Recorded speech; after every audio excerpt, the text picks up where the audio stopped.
Em dic Maria Carme Junyent, encara que el nom de feina és Carme. Soc lingüista i no sé si puc afegir gran cosa més. Ets lingüista i professora també de la Universitat de Barcelona. Sí. Et vas especialitzar, però, en llengües africanes. I bàsicament ara, a part de la teva feina de professora, també ets divulgadora. Es podria dir, estàs a molts programes, entrevistes, escrius molts de llibres relacionats amb llengua. Com ets arribat fins aquí des de la teva especialització en llengües africanes? És complicat, perquè com que a mi tot m'ha passat per casualitat, jo de fet vaig entrar a filologia perquè volia fer literatura, però la decepció va ser tan gran que aleshores em vaig decantar més per la llengua. Quan feia segon vaig haver de fer un treball sobre el gènere. En aquell moment no sabia que això em marcaria tant. I fent el treball aquest vaig descobrir que en Swahili homes i dones pertanyien al mateix gènere gramatical. Com que era el moment en què aquí s'estaven fent aquestes coses, es començaven les propostes de llengua no sexista i tot això, sí. Doncs vaig pensar que el que estaven proposant no era molt raonable, perquè si en una societat tan masclista com la nostra tenen una solució tan diferent, potser és que no hi ha cap relació entre el gènere gramatical i el masclisme. Bé, el cas és que això va ser circumstancial, però el que sí que em va interessar va ser el Swahili, i aleshores vaig començar a estudiar-lo.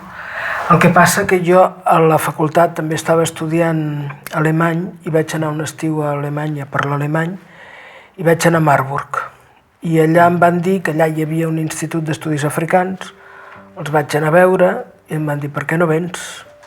I ho vaig plantar tot i me'n vaig anar. Quan vaig tornar vaig acabar els estudis aquí.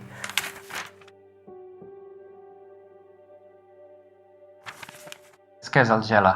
A què es dedica? Bé, el GELA és un grup que vam crear l'any 92. El vam crear amb un grup d'estudiants perquè llavors no hi havia gent que es dediqués a aquestes llengües. GELA és Grup d'Estudi de Llengües Amenaçades. I el que volíem era que fos possible dedicar-se a aquestes llengües que aquí no tenen tradició en el nostre àmbit acadèmic. Vull dir, en el meu cas eren les africanes, però després han sortit austronecistes, americanistes, vull dir que... Sí, i ara el català està relacionat amb el que estudieu aquí? De fet, no necessàriament, vull dir, nosaltres no pensàvem en el català, és que no pensàvem en moltes de les coses que ens han passat després, perquè bàsicament per nosaltres era un grup de recerca i després per donar a conèixer la diversitat, però clar, pensàvem en el món acadèmic, en el món universitari. Clar, ens vam trobar aquells anys, estic parlant això dels 90, que aquí a Barcelona encara no es veia, però que a l'Empordà, al Maresme, el Segrià, etc., començava a arribar gent de tot el món. I aleshores, clar, els nanos començaven a anar a l'escola i els mestres no sabien com eren les llengües que parlaven aquests nanos. I com que nosaltres ens dedicàvem a aquestes llengües, ens van començar a demanar conferències i... Una mesura com d'integració per ajudar... És que aquí els mestres estaven preparats per ensenyar català a nanos castellanoparlants. La resta és que no se l'havien plantejat perquè tampoc existia, no? I el panorama ara ha canviat bastant. I tant, ara... Vaja, aquest jo diria que és el nucli. En tot cas, quan vam començar a fer conferències, una de les coses que vam veure és que estàvem tractant tota aquesta gent que venia de fora com no volem que ens tractin a nosaltres. És a dir, home, a tothom li suposàvem la llengua oficial del seu país. O sigui, venia algú del Marroc, parlava àrab, i en aquells moments la majoria parlaven amazic perquè venien del Rif. Va haver un moment a Catalunya, ara perquè ha vingut gent d'altres països, però hi va haver un moment en què la tercera llengua més parlada era l'amazic. hi ha el prejudici de pensar que els qui ve d'un país xerra només la llengua... Bueno, la seva llengua és oficial d'aquell país, sí. Els pakistanesos se'ls suposava que parlaven urdú i la majoria parlaven panjabí. I després amb els que venien de Sud-amèrica tothom els hi suposava el castellà i nosaltres vam trobar més de 30 llengües d'Amèrica i encara ara n'estem trobant. Bé, el cas és que això sí que ens va fer dedicar-nos a les llengües de la immigració, que és una de les coses que fa el GELA. La qüestió del català va anar d'una altra manera perquè en aquest cas l'any 99 es va començar a publicar la revista d'Igualada, el director era l'Antoni Dalmau, i ell, pel primer número, em va demanar un article que ell ja li havia posat el títol. El català, : una llengua en perill d'extinció. Fins a aquell moment no es contemplava com a llengua amenaçada? No sé si no es contemplava, jo és que, a veure, n'hi havia d'altres que ho havien dit. El manifest dels marges alertava, el 89 hi va haver els articles del Modest Prats... Clar, bueno, és que vinguent de la dictadura també... Sí, vull dir que... Que no era oficial, però la consciència aquesta de llengua amenaçada... Sí, és a dir, això es deia. Vull dir que... Però una mica, i crec que això després ens ha fet molt de mal, hi havia aquesta mena d'estat d'ànim, no? Allò que deia el Mario Sampere, com m'agrada descriure en una llengua que diuen que es mor, doncs una mica era això, no? Vull dir que sí, que ens diuen que es morirà, però nosaltres anem fent. Bé, el cas és que en aquell cas, vull dir, a mi em va demanar aquest article i jo mai havia fet res sobre el català, perquè això no és la meva especialitat. I aleshores, com que no sabia com posar-m'hi, doncs vaig pensar, bé, miraré el català com em miraria qualsevol llengua, les variables que normalment analitzem. Vull dir que nosaltres, quan estudiem una llengua amenaçada, estudiem una sèrie de variables que indiquen si la llengua està amenaçada o no, o està en procés d'extinció, en quina fase es troba i coses així. I jo el que vaig fer va ser cercar aquestes variables. I en aquell moment, i això era el 99, el que vaig trobar és que el català mostrava símptomes claríssims de ser una llengua recessiva. És més, en aquell article, i ho pot comprovar qualsevol perquè està publicat i es troba a la xarxa molt fàcilment, jo deia què podia passar. I el que jo deia que podia passar ja ha passat. Jo en aquell moment el que no creia és que passaria tan ràpid, però les tendències eren claríssimes. La globalització, mala gestió de la immigració també?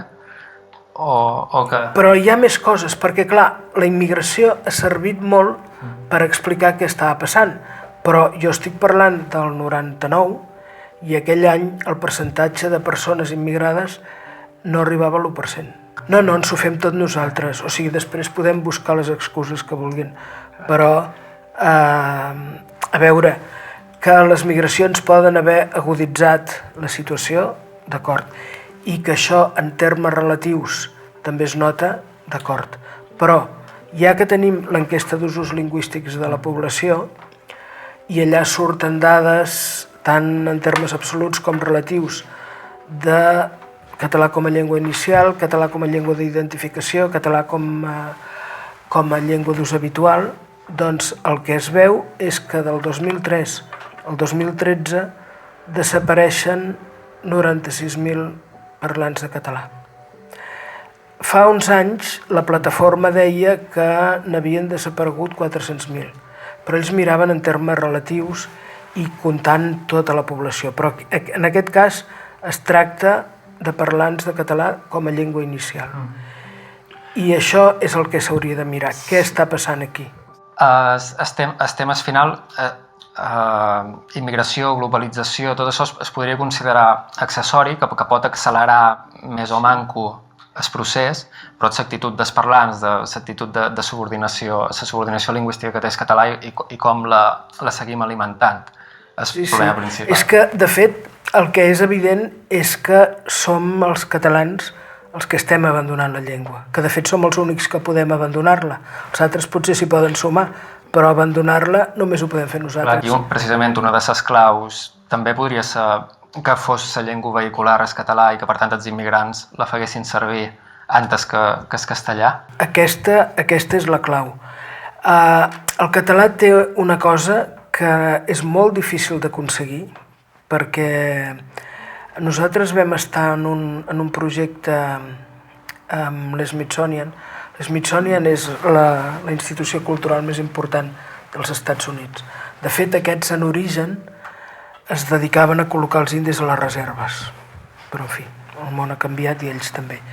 I volien fer un projecte sobre llengües amenaçades a Europa.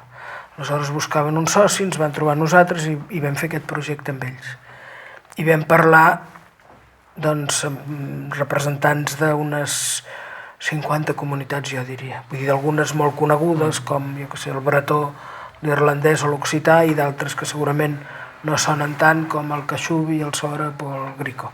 Tots el que deien era que el més difícil era aconseguir nous parlants. És a dir, si jo no soc frisó, jo no parlo frisó. El català això no ho té, perquè més de la meitat de persones que parlen el català, que saben parlar català, no el tenen com a llengua inicial. Per tant, aquest és un regal, però no li fem cas. No ho hem aprofitat. No gens, perquè nosaltres seguim canviant de llengua.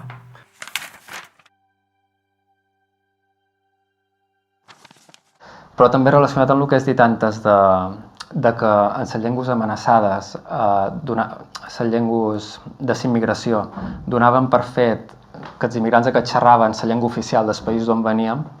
Clar, si al món hi ha... Quantes llengües diries que hi ha al món? 6.000 o així? Entre 5.000 i 8.000 t'accepto qualsevol xifra. Hi ha uns 200 estats, 200 i pico estats al món. Clar, és qüestió de fer comptes. Vull dir, sembla que intentem encaixar la realitat lingüística amb el model europeu d'aquest, que pensem, a tal país es xerra així, però és molt més que això, les llengües. Els estats monolingües són raríssims al món. A Europa només hi ha Islàndia. I Andorra?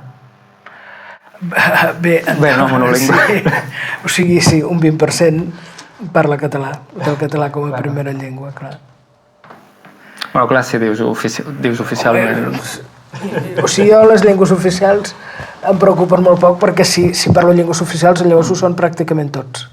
Europa és la que genera aquesta idea de que un estat, una llengua, tot i que, ja dic, no hi ha estats monolingües, però han exportat aquesta idea a tot el món. Vull dir, a partir de les colonitzacions i tot això hi ha aquesta idea.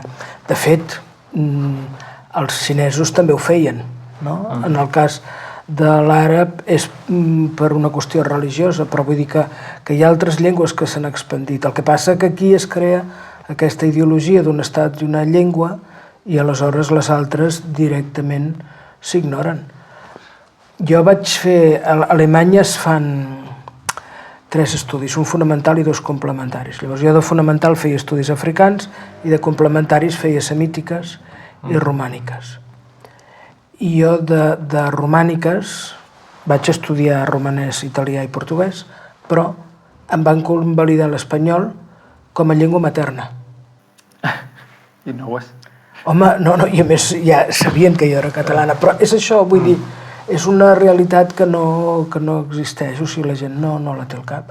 L'altre dia estàvem en una taula rodona a Madrid parlant de llengua inclusiva i una catedràtica dient que a totes les llengües del món hi ha aquest debat. I va insistir no sé quantes vegades que a totes les llengües del món. I clar, jo no li vaig dir, però quantes llengües es parlen al món? I això ens passa a 4, i perquè tenim moltes ganes de perdre el temps. Però és això, hi ha molt desconeixement sobre les llengües que es parlen al món, el que és la diversitat lingüística i tot això.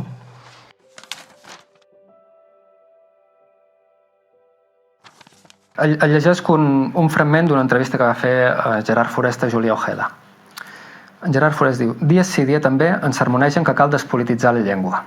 I Júlia Ojeda respon: la ficció que som una societat lingüísticament normal és tan anestesiant i suïcida que no ens la podem permetre més com a país.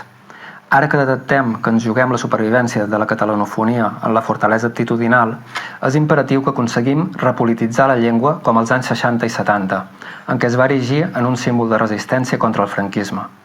Polititzar-la vol dir conflictivitzar-la, és a dir, no practicar la norma de convergència i assenyalar les dinàmiques de lingüicidi que patim en comptes de passar-nos la lletania desempoderadora que afirma que, si la polititzem, en reduïm la capacitat de seducció. Què n'opines de... La Júlia és una dona molt intel·ligent. Crec que una cosa no treu l'altra, però és això. Però aquesta repolitització és clau, trobes? És imprescindible? És que jo no sé què pensar sobre això, però hi ha casos en què dius això sembla adoctrinament, si anem per aquí, i el català, xerrar la llengua del país és un dret lingüístic, els drets lingüístics són drets humans, vull dir, és una cosa que hauria d'estar per damunt de la política. Entenc que pugui servir, emprar-ho políticament, però que sigui la base... Bé, no sé què n'opines sobre... És que segurament el parany és que ens parlin de politització. Vull dir, a veure, el que fem és parlar la nostra llengua. I els que consideren això una anomalia són, de fet, els que ho estan polititzant.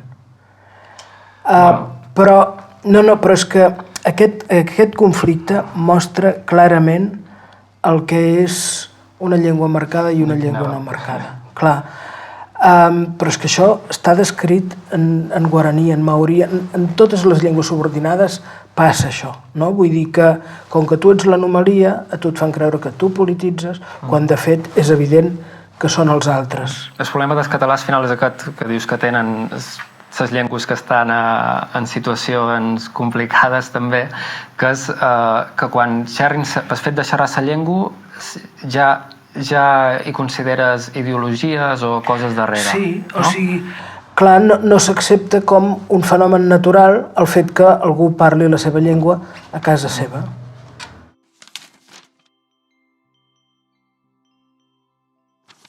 Un immigrant, quan ve a Catalunya, ha d'aprendre primer català i després castellà, entenc.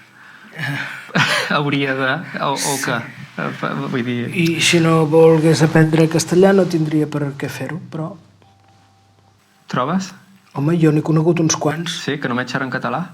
Sí, però per exemple, jo he tingut alumnes que han vingut aquí parlant català i no sabent castellà i han hagut d'aprendre castellà per poder estudiar lingüística. Això d'anava a dir, però no han pogut fer vida normal només en català, han hagut d'aprendre castellà.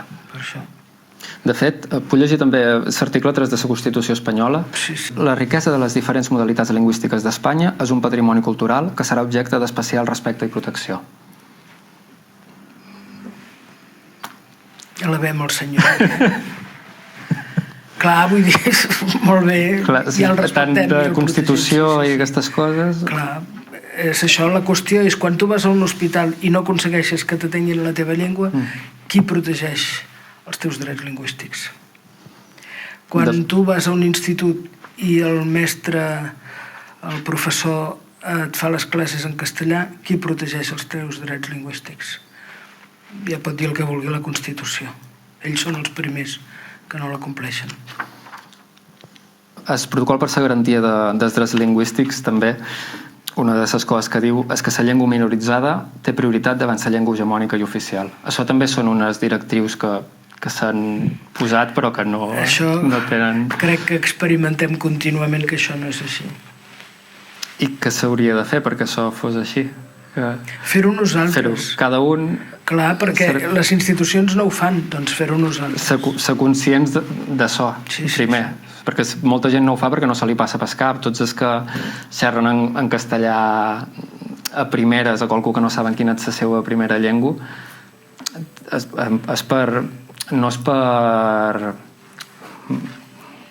no ho fan per res dolent o negatiu, de fet ho fan pensant que són més respectuosos. El problema és la falta d'educació lingüística en aquest sentit. Sí, perquè els catalans tenim alguna mena de tara que quan parlem la nostra llengua faltem el respecte. Només ens passa a nosaltres, això. Els altres...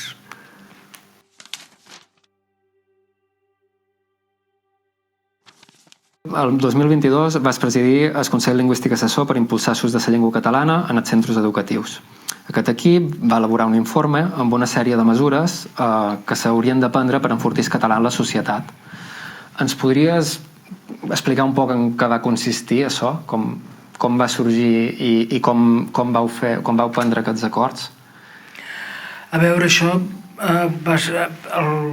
el conseller em va proposar formar aquest grup i l'objectiu era això, vull dir, assessorar el conseller per revitalitzar l'ús del català a escoles, instituts, centres educatius. Per fer una idea, llegeix 4 propostes que fan referència específicament a com s'aplicarien els docents en cas de que s'apliqués això. Per exemple, diu: la llengua emprada als centres no pot respondre a una tria personal. Home, això és evident, no? És a dir, que han deixat tots en català, siguin de la matèria que sigui, venguin d'on venguin. Clar que sí. Els docents han de fer ús de la llengua catalana com a mitjà per aconseguir que els alumnes tinguin les mateixes oportunitats. Està relacionat.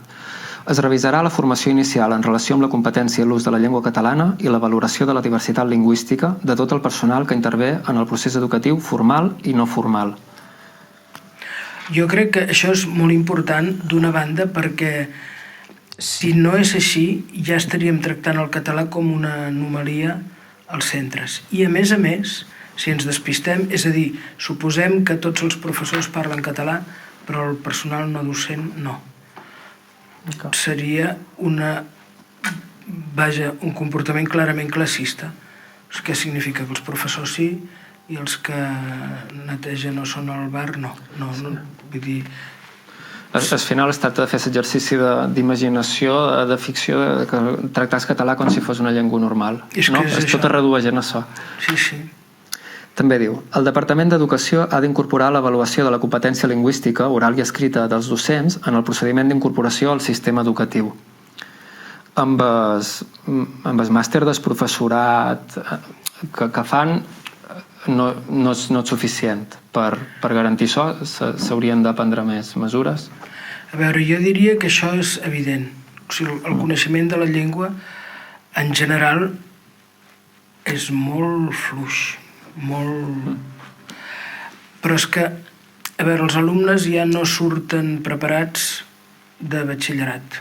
Se suposa que han fet tot l'ensenyament aquí. Jo he tingut alumnes que són incapaços de fer una exposició oral en català i són catalans.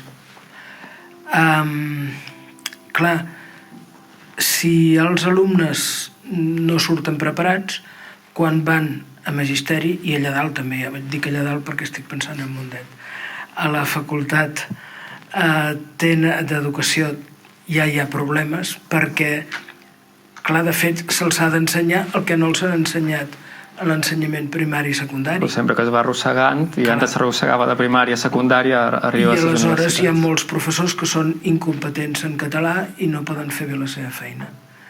La deixadesa que hi ha hagut a l'ensenyament secundari des dels anys 90 ja. Si és per mala fe, és molt greu. Però és que jo no crec que sigui per mala fe, tret d'algun cas. És que jo, més que deixadesa o mala fe, diria que estem a la saturació, que cada vegada el professorat tenia més coses a què fer front i els hi faltar recursos. Però a veure, per més coses que hagi de fer front, si tu fas les classes en català o en castellà, molta diferència no hi ha d'haver. Tu entres a l'aula. Jo a vegades tinc grups de 12 i a vegades tinc grups de 100. No. Jo parlo sempre igual. Sí, això no implica una feina extra. Jo dic la preparació de la llengua. És a dir, que han d'estudiar llengua, el que no els hi van mostrar en el moment de formar-se com a professors, ho haurien d'aprendre ara, que estan col·lapsats molts, sobretot a secundària. Bé, però aleshores llavors falla el sistema. Clar, vull dir, si no els forma adequadament, doncs clar que sí, ara s'han de reciclar. Però aquí la qüestió és, volem resoldre això o no? I si ho volem resoldre, ens hi hem de posar. I jo crec que als professors els falta molta formació perquè han de ser conscients de les conseqüències del seu comportament. O sigui, si són conscients que si ells no transmeten el català als alumnes, no fan les classes en català, els alumnes que no tenen el català com a llengua familiar no tindran altra possibilitat d'accedir-hi i això els deixa en desigualtat de condicions respecte als que sí que en saben o els que sí que el tenen com a llengua familiar, jo com a professor no voldria discriminar els meus alumnes. Per tant, això és una cosa que n'han de ser conscients. Sí, però és curiós, perquè a infantil i primària, el que és immersió lingüística, vull dir, tots els fills de famílies no catalanoparlants, quasi la majoria, aprenen bé el català. Això és el mite. Bueno, m'ho diu gent que fa feina allà. El tipus de pràctiques que fan, jo veig també fills, encara que en la família xerrin en castellà, tenen un català que no identifica la L1 de la família quan xerren en català. Vull dir... Mira, això de ser la llengua marcada té aquests inconvenients, que és que per poc que en surti tothom es pensa que és a tot arreu. Fixen en el que destaca. Vull dir. Jo recordo una vegada un sopar amb uns amics amb fills adolescents que anaven a l'institut. I jo els estava explicant aquesta problemàtica i ells em van dir no, els nostres fills ho fan tot en català. Molt bé, nanos, assignatura per assignatura. I va resultar que feien en català el català i no sé què més. I aleshores els meus amics van descobrir que els seus fills els feien la classe en castellà. Per què? Doncs mira, són els avantatges de ser la llengua no marcada, i és i ningú se n'adona. I en el cas de l'ensenyament infantil es nota molt, o sigui que fins fa uns anys la immersió funcionava. El que passa que també el sistema funcionava com si no hi hagués immersió, és a dir, que anaven a l'institut i ningú tenia en compte que aquells nanos sabien català, perquè l'excusa que et donen els que fan les classes en castellà és que vull que m'entenguin. Què vol dir que t'entenguin? Si han fet tota la primària en català, se suposa que t'entenen. Doncs bé, va passar això, i el que ara sí que es detecta és que cada cop a primària està passant més això. Vull dir que clar, és una dinàmica que s'ha anat escampant com una taca d'oli. I, vaja, jo conec una noia guaraní que té 2 nenes i els hi parla en català. I jo li vaig dir, però per què no els hi parles en guaraní? Perquè, clar, quan truquen a la iaia i d'allò no s'entenen.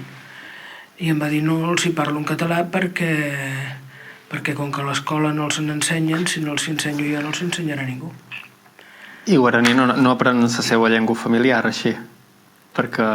Clar, ella vol que aprenguin prioritza la d'on viuen, però sí, també és una llàstima. Però perquè no l'ensenyen a l'escola. Sí, ella m'ho va dir espontàniament, és una persona... Clar, aquesta ve de fora, sí que té una mirada externa, no? I diu, clar, jo vull que aprenguin català i veig que a l'escola no n'ensenyen, doncs ja els hi parlaria en català. Clar, també sembla que les famílies tenen més consciència, les famílies no catalanoparlants tenen més consciència lingüística en aquest sentit quan venen de llengües que no són oficials. En aquest cas... Sí, vull dir, l'efecte mirall funciona.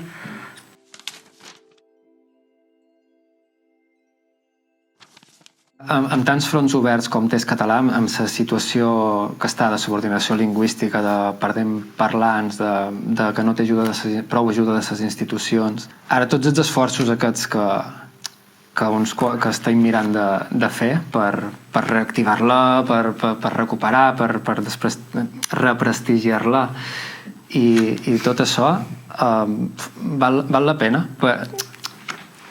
És a dir...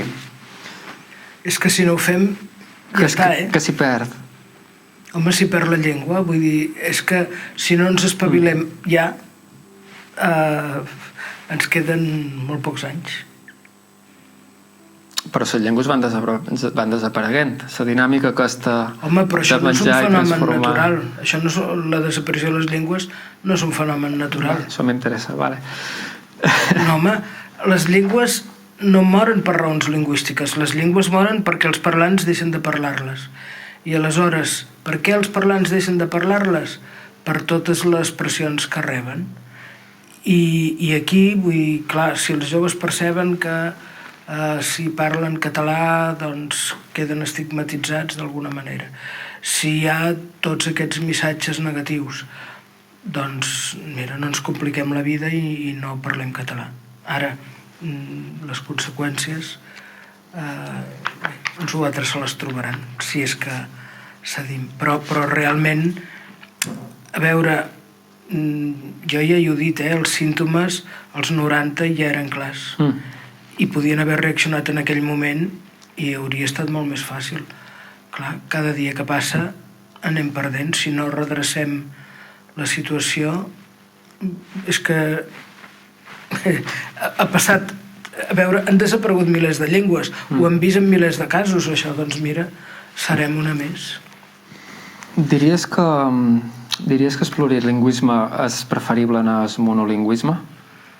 Home, això en els darrers 50 anys ha quedat molt clar. Vull dir, abans no sabíem tant de sociolingüística, per això també és important tenir aquests coneixements, perquè la sociolingüística convencional té com a societat ideal una societat monolingüe, tothom parla la mateixa llengua i això. I el que s'ha demostrat és que si en una societat es parlen moltes llengües, és molt més resistent a la substitució. Això, en termes lingüístics, és més difícil d'explicar. S'explica també, vull dir, és on comença d'allò. Però en termes sociològics, l'explicació és, si tu parles una llengua, estàs acostumat a viure en una llengua, n'arriba una altra, per què necessites la primera? Si l'altra ja et fa, la substitueixes. Si tu vius en una societat on es parlen moltes llengües i n'arriba una altra, és una més i s'incorporen al sistema. I això es veu clarament en societats d'Àfrica, que són molt multilingües, a Chiapas, que allà s'ha mantingut la diversitat lingüística. Vull dir que la gent s'ha espavilat sempre per comunicar-se, no cal compartir una mateixa llengua. Els que volen que només hi hagi una llengua són els que volen que renunciïs a la teva. O sigui, i que clar, i cedir és sotmetre's al control. Vull dir, clar que volen que desapareguin les llengües perquè volen súbdits. I si no tenim aquest espai de llibertat, ja sabem cap on anem, a la submissió. Vull dir, les comunitats que han perdut la llengua normalment cauen en la marginació. Doncs... Sí, 3 o 4 espavilats que gràcies a això suren, però la comunitat